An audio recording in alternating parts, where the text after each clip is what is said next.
Bismillahirrahmanirrahim. Assalamu alaikum. Today we are going to discuss about excretory system in vertebrates. जब हम लोग बात करते हैं वर्टिब्रेट्स की तो वर्टिब्रेट्स ऐसे ऑर्गेनिज्म हैं जिनके अंदर वर्टिबल कॉलम मौजूद होता है।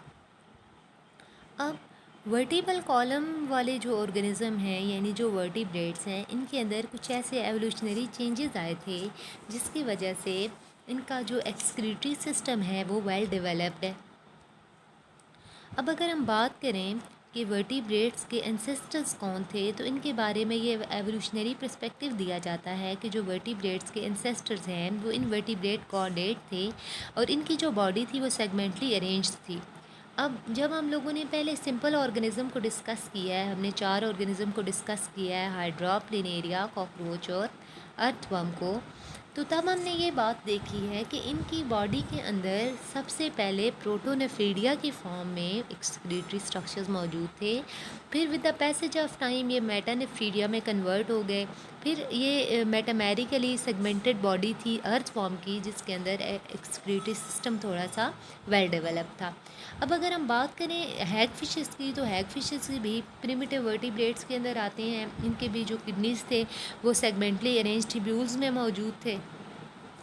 फिर with the passage of time जो टिब्यूल्स हैं ये अरेंज होती हैं, आपस में क्लोज होती हैं, एक दूसरे के साथ अरेंज हो गई, एक डेंस नेटवर्क बना लिया और इस नेटवर्क की जो यूनिट है वो नेफ्रॉन कहलाए। जो नेफ्रॉन की अगर हम डेफिनेशन को देखें तो nephron is a structural and functional unit of kidneys. ठीक है। अब उसके बाद हम लोग बात करते हैं एक्सक्रीशन की। जब वर्टिब्रेट्स के अंदर तो हमें ये देखना चाहिए कि एक्चुअली इनके अंदर स्ट्रक्चर कौन सा ऐसा डेवलप हुआ है। तो एक डायग्राम मैं आपके सामने शो करती हूँ जिसके अंदर एक्सक्रीटरी स्ट्रक्चर की एवोल्यूशन मौजूद है। जैसे हम लोग बात करते हैं हाइड्रा के अंदर, प्लेनेरिया के अंदर प्रोटोनेफ्रीडिया है। हाइड्रा के अंदर तो कोई स्पेसिफिक सिस्टम मौजूद नहीं था, लेकिन जब हमने प्लेनेरिया की बात की तो प्लेनेरिया के अंदर जो है वो प्रोटोनेफ्रीडिया मौजूद था। फिर नेक्स्ट मेटानेफ्रीडिया में डेवलपमेंट हुई। इसी तरह पहले प्रोनेफ्रॉन्स थे जो प्रिमिटिव ऑर्गेनिजम्स थे उनके अंदर प्रोनेफ्रॉन्स मौजूद थे। फिर उसके बाद मीज़ोनेफ्रॉन्स की डेवलपमेंट हुई और मीज़ोनेफ्रॉन के बाद मेटानेफ्रॉन्स डेवलप हो गए। आहिस्ता आहिस्ता इस सेगमेंटेशन को ख़त्म करके बॉडी के अंदर एक डेवलपमेंट का प्रोसेस हो गया जिसकी वजह से मेटानेफ्रॉन्स जो वर्टिब्रेट्स हैं इनके अंदर डेवलप हो गए। जैसे कि अब आप लोगों के सामने प्रोनेफ्रॉन्स भी मौजूद हैं, मीज़ोनेफ्रॉन्स भी मौजूद हैं और मेटानेफ्रॉन्स भी मौजूद है। ये 3 एवोल्यूशनरी पर्सपेक्टिव के थ्रू मैंने आपके सामने 3 डायग्राम्स शो की हैं जिससे ये पता चलेगा कि कैसे मेटानेफ्रॉन की डेवलपमेंट हुई और सेगमेंटेशन का जो प्रोसेस है वो यूरिनरी सिस्टम से ख़त्म हो गया। उसके बाद नेक्स्ट हम लोग बात करते हैं कि मेटाबॉलिक वेस्ट्स क्या हैं। ड्यूरिंग द मेटाबॉलिज्म जो वेस्ट प्रोडक्ट बनते हैं उनको हम मेटाबॉलिक वेस्ट्स कहते हैं और इनके मेटाबॉलिक पाथवेज होते हैं। जैसा कि हम लोगों ने पढ़ा है कि मेटाबॉलिज्म की 2 टाइप्स हैं, एक है कैटाबॉलिज्म और एक है एनाबॉलिज्म। तो ड्यूरिंग द मेटाबॉलिक प्रोसेसेस जो मटेरियल प्रोड्यूस होता है उसको हम मेटाबॉलिक वेस्ट कहते हैं और ये बॉडी में अगर रह जाए तो ये बॉडी के लिए बहुत ज़्यादा डेंजरस होता है, इसलिए बॉडी से इसका एलिमिनेशन बहुत ज़्यादा ज़रूरी है। अब अगर हम बात करें कि कौन से मेटाबॉलिक वेस्ट जो हैं वो बॉडी के पास मौजूद हैं और ये कैसे इसको ख़राब करते हैं, तो सबसे पहले हम बात करते हैं यूरिया की। यूरिया जो है ये अगर बॉडी के अंदर रह जाता है तो ये बहुत फैटल होता है और ये प्रोड्यूस कैसे होता है मेटाबॉलिज्म ऑफ अमाइनो एसिड से। जब अमाइनो एसिड्स की मेटाबॉलिज्म होता है तो यूरिया की प्रोडक्शन होती है। उसके बाद नेक्स्ट हम देखें तो कैराटिनिन है। कैराटिनिन जब मसल कैराटिन प्रोड्यूस होता है तो वहाँ उसकी जब यूज़ होता है तो आपके पास कैराटिनिन प्रोड्यूस होगा। उसके बाद थर्ड वन जो है वो यूरिक एसिड है। जब न्यूक्लिक एसिड की ब्रेक डाउन होता है, जब न्यूक्लिक एसिड यूज़ होते हैं तो तब uric acid as a waste metabolic waste निकल जाता है। उसके बाद बिलरूबियन जो है हीमोग्लोबिन का एंड प्रोडक्ट है। जब हीमोग्लोबिन का ब्रेक डाउन होता है तो ये बिलिरुबिन प्रोड्यूस हीमोग्लोबिन, जैसा कि आपको पता है, ये ऑक्सीजन कैरिंग कैपेसिटी वाला कंपाउंड है, हमारी बॉडी का एक बहुत बड़ा फैक्टर है। तो जब हीमोग्लोबिन का ब्रेकडाउन होता है तो बिलिरुबिन प्रोड्यूस होता है। इसके अलावा और बहुत सारे टॉक्सिन्स भी मौजूद होते हैं बॉडी के अंदर, जो कि अब समटाइम ऐसा होता है इसके अंदर पेस्टिसाइड्स आ जाते हैं, इसके अंदर ड्रग्स आ जाते हैं, एडिटिव्स आ जाते हैं, तो ये भी बहुत ज़्यादा इम्पॉर्टेंट है। उसके बाद नेक्स्ट अगर हम लोग देखें तो स्किन के बारे में हम लोग बात करते हैं कि स्किन आपके पास एक्सक्रीटरी ऑर्गन है या नहीं है। एक तो जब पसीना आता है, जब स्वेट ग्लैंड्स स्वेट प्रोड्यूस करते हैं तो तब साल्ट्स का रिमूवल होता है, और दूसरा सेबेशियस ग्लैंड्स जो हैं जब सीबम प्रोड्यूस करते हैं। इसका आइडिया मैं आप लोगों को इस तरह देती हूँ कि जब आप लोगों के ईयर के अंदर एक सीबम सा इकट्ठा हुआ होता है, येलिश मटीरियल इकट्ठा हुआ होता है, ये सेबेशियस ग्लैंड की तरफ से सीबम है और ये प्रोटेक्शन के लिए यूज़ किया जाता है। ठीक है। अब अगर हमारी बॉडी का टेम्परेचर और बाहर का टेम्परेचर नहीं मिल रहा, यूजुअली हमें गर्मियों में ज़्यादा पसीना आता है क्योंकि बाहर का टेम्परेचर हायर होता है, हमारी बॉडी का टेम्परेचर इससे मैच नहीं करता, तो स्वेट ग्लैंड्स एक्टिव हो जाते हैं इस वजह से। फिर स्वेट ग्लैंड्स किसके लिए? थर्मो रेगुलेशन के, टेम्परेचर रेगुलेशन के लिए, और सीबम जो है वो प्रोटेक्शन के लिए होता है माइक्रो ऑर्गेनिज्म से। तो इस वजह से हम ये कहते हैं कि स्किन जो है वो एक्सक्रीटरी ऑर्गन नहीं है। उसके बाद नेक्स्ट अगर हम एक्सक्रीटरी ऑर्गन्स को स्टडी करें तो एक्सक्रीटरी ऑर्गन्स जो हैं वो दो हैं, एक लिवर है और दूसरे किडनीज। अब अगर हम लिवर की डेफिनेशन के बारे में बात करें तो लिवर क्या है? सेंट्रल स्टेशन ऑफ मेटाबॉलिज्म है, और दोनों जो लिवर और किडनीज हैं ये वेस्ट प्रोडक्ट की लैमिनेशन के लिए यूज़ किए जाते हैं। इसको क्लीयरिंग हाउस कहते हैं। जैसे हम माइटोकॉन्ड्रिया के बारे में वर्ड यूज़ करते हैं कि mitochondria is a power house of cell, इसी तरह हम लोग लिवर के बारे में यूज़ करते हैं कि liver is the clearing house of cell. अब इससे बहुत ज़्यादा जो हेमियोस्टैटिक मैकेनिज़म्स हैं उसके थ्रू हम लोग बॉडी का जो हेमियोस्टैटिक लेवल है उसको देखा जाता है। उसको जो लिवर है ये हेमियोस्टैटिक लेवल को मेंटेन करता है। जो हेमियोस्टेसिस का फिनोमेना है कि हमारी बॉडी के जो इंटरनल इन्वायरमेंट का है उसको एक नैरो रेंज के अंदर रखा जाता है, तो लिवर का इसमें बहुत ज़्यादा किरदार है।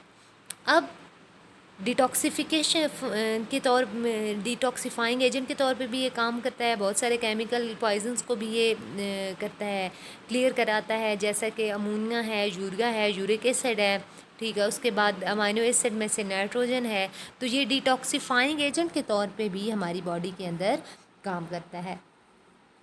अब अगर हम बात करें कि होम्योस्टेसिस के फिनोमेना को कैसे मेंटेन करवाता है, तो मेजर कुछ हीमोस्टैटिक फंक्शंस हैं लिवर के, उनको हम लोग डिस्कस कर लेते हैं। एक तो सिंथेसिस।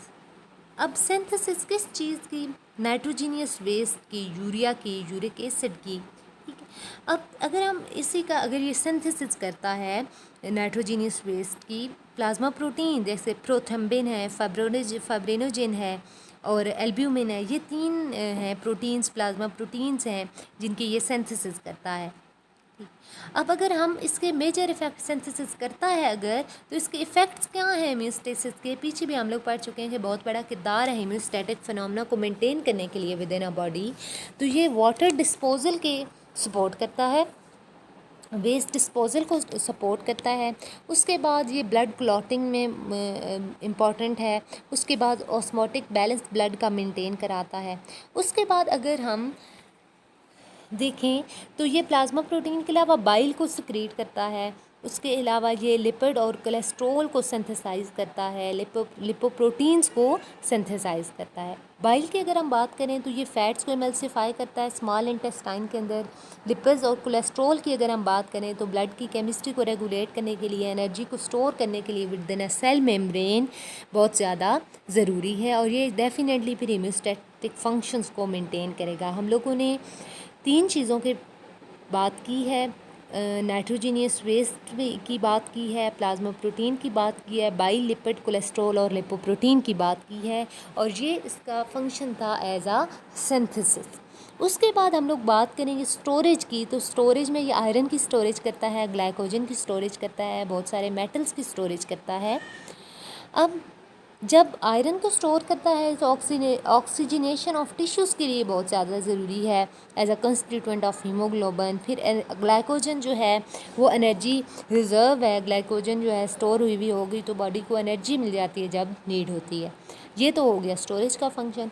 उसके बाद नेक्स्ट अगर फंक्शन ऑफ लिवर की हम बात करें तो ये कन्वर्जन कराता है glucose in blood to glycogen जो एक्सेस अमाउंट में मौजूद है।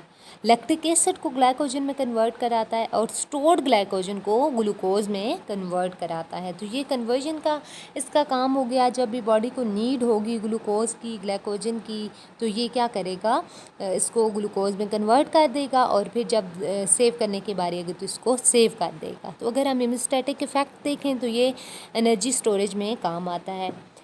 उसके बाद रिसाइकिल करता है ओल्ड रेड ब्लड सेल्स को, ये भी फिर डेफिनेटली ऑक्सीजनेशन ऑफ टिश्यूज़ के लिए बहुत ज़रूरी है। डिटॉक्सिफिकेशन करता है बहुत ज़्यादा हार्मफुल केमिकल्स की और टॉक्सिन्स के डिस्पोजल के लिए बहुत ज़्यादा ज़रूरी है। अगर हम हीमोस्टैटिक फंक्शंस के बारे में बात करें तो सिंथेसिस है, स्टोरेज है, कन्वर्जन है, रिसाइकलिंग है और डिटॉक्सिफिकेशन है। ये 5 मेजर फंक्शंस हैं जो कि लिवर परफॉर्म करता है। उसके बाद नेक्स्ट हम लोग बात करते हैं इंटरेक्शन के, बात करें ह्यूमन बॉडी के साथ कहें तो कुछ एक्सक्रीटरी रोल हैं। ये टॉक्सिफाइंग एजेंट के तौर पे एक्ट करता है, बहुत सारे केमिकल पॉइजन्स को नाइट्रोजीनियस वेस्ट प्रोड्यूस कराता है नाइट्रोजन से जो कि अमाइनो एसिड से आती है। उसके अलावा